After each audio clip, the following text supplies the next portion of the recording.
बिस्मिल्लाहिर्रहमानिर्रहीम। स्पेन के लोग क्या सोचते हैं? मशहूर कहावत है वहाँ के लोगों की कि दो काम ना करें। एक, बगैर देखे कोई चीज़ मुंह में ना डालें। दूसरा, बगैर पढ़े किसी कागज़ पे दस्तखत ना करें।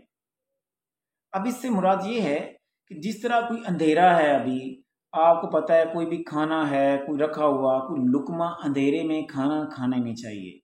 या कोई ऐसी चीज़ पड़ी हुई है, जिस तरह मिठाई वगैरह कुछ भी चीज़ पड़ी हुई है, अंधेरे में आप उठाते हैं, ऐसे खा लेते हैं, तो उसके ऊपर हो सकता है कुछ चींटियाँ, कुछ ऐसे कीड़े मकोड़े वगैरह हों, जहरीले हों, तो ये ठीक ठीक नहीं। वो कहते हैं जिस तरह ये चीज़ ठीक नहीं है, आप अंधेरे में इस तरह कोई चीज़ नहीं खाते, देख कर खाते हो, पहचान के खाते हो, भाई ये इसके ऊपर कोई ऐसे चींटियाँ, कोई गर्द कोई इस तरह ना हो, मिठाई वगैरह है, कोई चीज़ है। इसी तरह वो कहता है कि बगैर पढ़े आप किसी पे एतबार कर लें, ये जी दस्तखत कर दें, इस पे ये लिखा हुआ है, आप दस्तखत कर लें। आप कहते हैं अच्छा अच्छा ये लिखा हुआ है, दस्तखत कर दिए।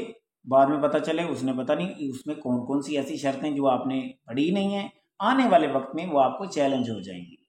तो ये वकील लोग तो इस चीज़ों को बड़े अच्छे तरीके से खैर जानते हैं, समझते हैं कि बाज़ औक़ात किसी भी कंपनी में या किसी भी ऐसे आप दस्तखत करते हैं मुआहदे पे, तो मुआहदे के अंदर बारीक बारीक सी या किसी दूसरी ज़ुबान में इतनी ज़्यादा वो इंस्ट्रक्शंस लिखी होती हैं, बंदा कहता है चलें अब क्या पढ़ना, बस जी साइन करते हैं, और वो साइन करके बाज़ का तो वो फंस जाता है। बड़े चालाक लोग होते हैं, बड़े शातिर लोग होते हैं, लिहाजा इस दुनिया में आंखें खोल कर ध्यान से ज़िंदगी गुजारें। कोई भी मुआहदा है उसे तसल्ली से पढ़ें, देखें, और वक्ती तौर के अलावा लॉन्ग टर्म ज़हन में रखें, आने वाले वक्त में मेरे लिए ये कैसा मुआहदा है।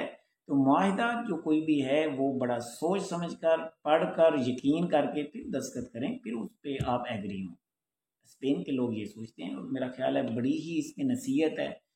लेकिन जी मज़ीद इसके मामले में आपकी कोई ऐसी बात या आपका कोई वाक़या है तो आप कमेंट में ज़रूर लिखिएगा कि आपके साथ किसी के साथ ऐसा हो। ये तो हम देखते हैं दोस्तों के साथ ऐसे मामलात हो जाते हैं, वो कहते हैं तब जी हमने पढ़ा नहीं था। खैर, मज़ीद ऐसी वीडियोज़ को देखने के लिए चैनल को सब्सक्राइब कर सकते हैं और कमेंट सेक्शन में ज़रूर राय दीजिएगा। Wish you best of luck. अल्लाह हाफिज़। इरफान फ़ानी को इजाज़त दीजिए।